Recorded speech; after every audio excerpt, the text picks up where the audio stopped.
Hello friends, நமஸ்தே. I am Jayasingh. Welcome to ஹிந்தியில பேசலாம். நம்மளோட ஹிந்தியில பேசலாம் சேனலோட 500 டெய்லி யூஸ் சென்டென்சஸ் ஜஸ்ட் 100 ருபீஸ்ல நிறைய பேர் பர்ச்சேஸ் பண்ணிட்டு வர்றீங்க. Thank you so much. இந்த 500 சென்டென்சஸ் உங்களுக்கு எப்படி யூஸ் ஆகும் அப்படின்னு கேட்டால், நீங்கள் டெய்லி 10 சென்டென்சஸ் ப்ராக்டிஸ் பண்ணால் கூட இந்த 500 சென்டென்சஸ் முடிக்கும்போது உங்களுக்கு நிறைய ஹிந்தி வார்த்தைகள் தெரிய ஆரம்பிக்கும். அது உங்களுக்கு ரொம்பவே பழக்கமாயிடும். ஸோ ஹிந்தியில் பேசுகிறது அதுவும் உங்களுக்கு ரொம்ப யூஸாக இருக்கும். ஸோ உங்களுக்கு யாருக்கெல்லாம் தேவைப்படுதோ ஸ்க்ரீனில் தெரியுற இந்த நம்பருக்கு நீங்கள் காண்டாக்ட் பண்ணி பர்ச்சேஸ் பண்ணிக்கலாம். பிடிஎஃப் ஃபார்மேட்லேயும் இருக்குது, பிபிடி ஃபார்மேட்லேயும் இருக்குது. இன்னைக்கு வீடியோவில் நம்ம என்ன பார்க்க போகிறோம் அப்படின்னா, குட்டி குட்டியான டெய்லி யூஸ் சென்டென்சஸ். ஸோ கடைசி வரைக்கும் வீடியோவை ஸ்கிப் பண்ணாமல் பாருங்கள், ரொம்பவே யூஸ்ஃபுல்லாக இருக்கும். வீடியோ பிடிச்சிருந்ததுன்னா லைக் பண்ணிக்கோங்க. நம்ம வீடியோவை ஃபஸ்ட் டைம் பார்க்குறீங்கன்னா மறக்காமல் சப்ஸ்கிரைப் பண்ணிவிட்டு பாருங்கள்.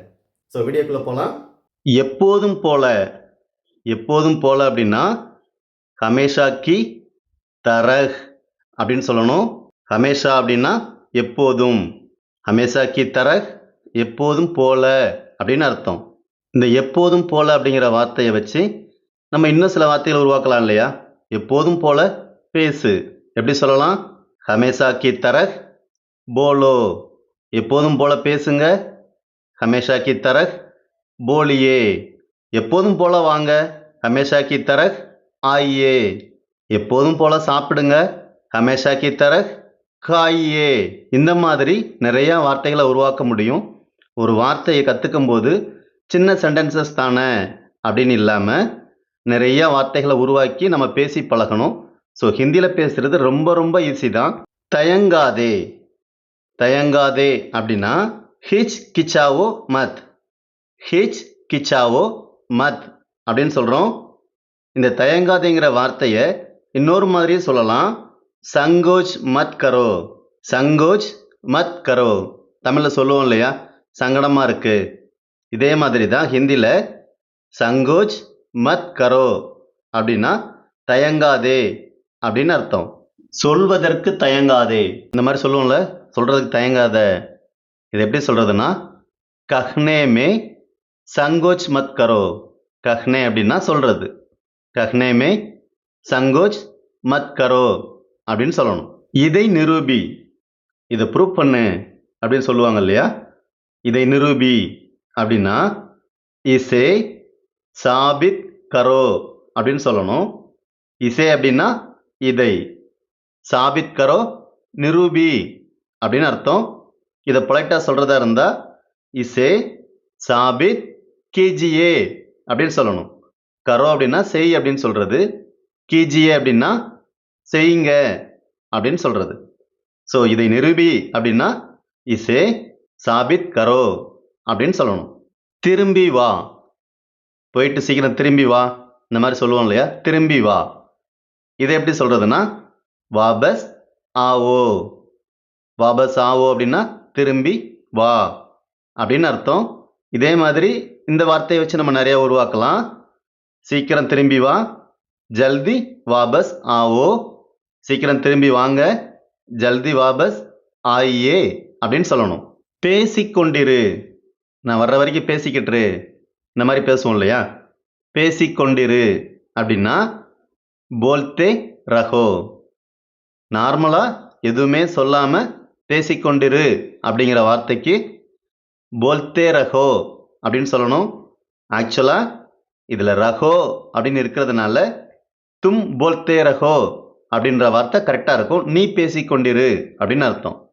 எப்பெல்லாம் தும் வருதோ முடியும் போது ப்ரெசன்ட் டென்ஸில் ஹோ அப்படின்னு தான் முடியும். ஸோ போல்தே ரஹோ அப்படின்னா பேசிக்கொண்டிரு, தும் போல்தே ரஹோ அப்படின்னு சொல்லலாம். என்னிடம் பேசிக்கொண்டிரு, என்கிட்ட பேசிக்கிட்டு, இந்த மாதிரி சொல்லுவோம் இல்லையா? இதை முஜ்சே பாத் கர்த்தே ஹோ. முஜ்சே பாத் கர்த்தே ஹோ அப்படின்னு சொல்லணும். போன வார்த்தையில் போல்தே ரஹோன்னு சொன்னோம். இந்த வார்த்தையில் பாத் கர்த்தே ஹோ அப்படின்னு சொல்கிறோம். இதில் ரெண்டையுமே நம்ம யூஸ் பண்ண முடியும் அப்படிங்கிறதுக்காகத்தான் நான் ரெண்டு டைப்பாக சொல்லித்தரேன். முஜ்சே போல்தே ரஹோ அப்படின்னு சொல்லலாம், முஜ்சே பாத் கர்த்தே ரஹோ அப்படின்னு சொல்லலாம். This is your turn. இது உங்களுடைய முறை. நம்ம சொல்லுவோம்ல, திஸ் இஸ் யுவர் டைம் அப்படின்னு சொல்லுவோம் நம்ம பேசும்போது. ஆனால் இப்போ நம்ம கற்றுக்க போகிறது இது உங்கள் முறை. இதை எப்படி சொல்றதுன்னா யஹ் ஆப்கி பாரி ஹே. யஹ் ஆப்கி பாரி ஹே அப்படின்னா இது உங்கள் முறை அப்படின்னு அர்த்தம். இதில் ஏன் நம்ம ஆப்கி அப்படின்னு சொல்கிறோம், ஏன் நம்ம ஆப்கா அப்படின்னு சொல்லாமல் ஆப்கே அப்படின்னு சொல்லாமல் ஆப்கி அப்படின்னு சொல்கிறோம்னா இந்த முறைன்னு இருக்கு இல்லையா, பாரி அப்படிங்கிறது ஒரு பெண்பால். ஸோ யஹ் ஆப்கி பாரி ஹே அப்படின்னு தான் சொல்லணும். யஹ் ஆப்கி பாரி ஹே அப்படின்னா இது உங்களுடைய முறை அப்படின்னு அர்த்தம். மெதுவாக நட. மெதுவாக நட அப்படின்னா தீரே தீரே சலோ அப்படின்னு சொல்லணும். தீரே அப்படின்னா மெதுவாக. பட் நார்மலாக தீரே சலோ அப்படின்னு சொல்லலாம், தீரே தீரே சலோ அப்படின்னு சொல்லலாம். மெதுவாக நடங்க அப்படிங்கிறத தீரே தீரே சலியே அப்படின்னு சொல்லணும். அவனை பின்தொடர், ஃபாலோ ஹிம். அவனை ஃபாலோ பண்ணு, அவனை பார்த்து செய், இந்த மாதிரி சொல்லுவோம்ல, அவனை ஃபாலோ பண்ணு. இதை எப்படி சொல்றதுன்னா உஸ்கா பீச்சா கரோ. உஸ்கா பீச்சா கரோ அப்படின்னு சொல்லணும். உஸ்கா அப்படின்னா அவனை, பீச்சா கரோ அப்படின்னா பின்தொடர்றது, ஃபாலோ பண்றது. அவனை பின்தொடர், உஸ்கா பீச்சா கரோ அப்படின்னு சொல்லணும். யாரும் வரவில்லை, யாருமே வரல, யாரும் வரவில்லை. இதை எப்படி சொல்றதுன்னா கோயி நஹி ஆயா. கோயி நஹி ஆயா. கோயி அப்படின்னா யாரும், நஹி ஆயா வரவில்லை, ஆயா அப்படின்னா பாஸ்ட் டென்ஸ், வரவில்லை அப்படிங்கிறது. ஸோ யாரும் வரவில்லை, கோய் நஹி ஆயா அப்படின்னு சொல்லணும். எங்களுடன் வா, எங்க கூட வா அப்படின்னா ஹமாரே சாத் ஆவோ. ஹமாரே சாத் ஆவோ அப்படின்னு சொல்லணும். ஹமாரே சாத் அப்படின்னா எங்களுடன் அப்படின்னு அர்த்தம். இந்த சாத் அப்படிங்கிறதோட மீனிங் வந்து உடன். ஹமாரே சாத் அப்படின்னா எங்களுடன் அப்படின்னு அர்த்தம். ஆவோ அப்படின்னா வா, எங்களுடன் வா, ஹமாரே சாத் ஆவோ, எங்க கூட வாங்க. எப்படி சொல்லலாம், ஈஸி தான், கரெக்ட். ஹமாரே சாத் ஆயே அப்படின்னு சொல்லணும்.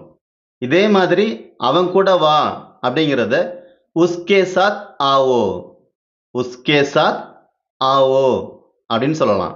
என்னால் நகர முடியாது, என்னால் மூவ் பண்ண முடியாது. இதை எப்படி சொல்றதுன்னா மே ஹில் நகி சக்தா. மே ஹில் நகி சக்தா அப்படின்னு சொல்லணும். மே அப்படின்னா நான் அப்படிங்கிற மீனிங் இருந்தாலும் இந்த இடத்துல என்னால அப்படிங்கிறதா மாறும். ஹில் நகி சக்தா அப்படின்னா நகர முடியாது. இதுல சக்தா அப்படிங்கிறது முடியும் அப்படிங்கிற மீனிங். ஸோ நகி சக்தா அப்படின்னா முடியாது. மே ஹில் நகி சக்தா, என்னால நகர முடியாது அப்படின்னு அர்த்தம். அவனால நகர முடியாது, இதை எப்படி சொல்லலாம், ஓ ஹில் நகி சக்தா. ஓ ஹில் நகி சக்தா அப்படின்னு சொல்லணும். என்ன செய்வது, வாட் டு டூ. என்ன செய்வது, ஒரு புலம்புவாங்கல்ல, வாட் டு டூ, என்ன செய்யறது. ஸோ இதை எப்படி சொல்றதுன்னா கியா கரேன். என்ன செய்வது அப்படின்னா கியா கரேன் அப்படின்னு சொல்லணும். ஏதாவது செய், ஏதாவது செய் அப்படின்னா குச் கரோ. குச் கரோ, ஏதாவது செய்யுங்க. குச் கீஜியே, குச் கீஜியே அப்படின்னு சொல்லணும். ரொம்ப ரொம்ப சிம்பிளான வேர்டு தான், உங்களால் ஈஸியாக அண்டர்ஸ்டாண்ட் பண்ண முடியும்.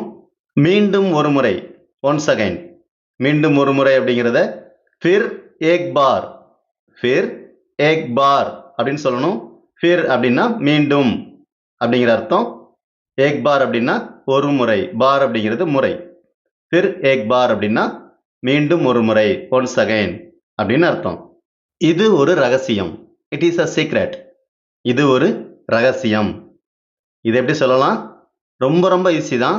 நம்மளோட சேனலை தொடர்ந்து வாட்ச் பண்ணிட்டு வந்திருந்தீங்க அப்படின்னா இது ஈஸியாக சொல்லிடலாம். இது அப்படின்னா யஹ், ஒரு அப்படிங்கிறதுக்கு ஏக், ரகசியம் அப்படின்னா ராஜ். ஸோ இது ஒரு ரகசியம் அப்படின்னா யஹ் ஏக் ராஜ் ஹே அப்படின்னு சொல்லணும். ஸோ ராஜோட மீனிங் நல்லா தெரியுதா உங்களுக்கு இப்போ?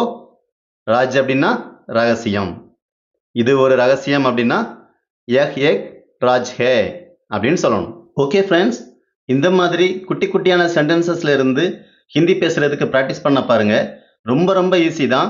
தொடர்ந்து நம்மளோட வீடியோவை வாட்ச் பண்ணுங்க, ப்ராக்டிஸ் பண்ணுங்க, உங்களோட நண்பர்களுக்கும் ஷேர் பண்ணுங்க. திரும்பவும் இதே மாதிரி ஒரு வீடியோவில் பார்க்குறேன். தன்யவாத்.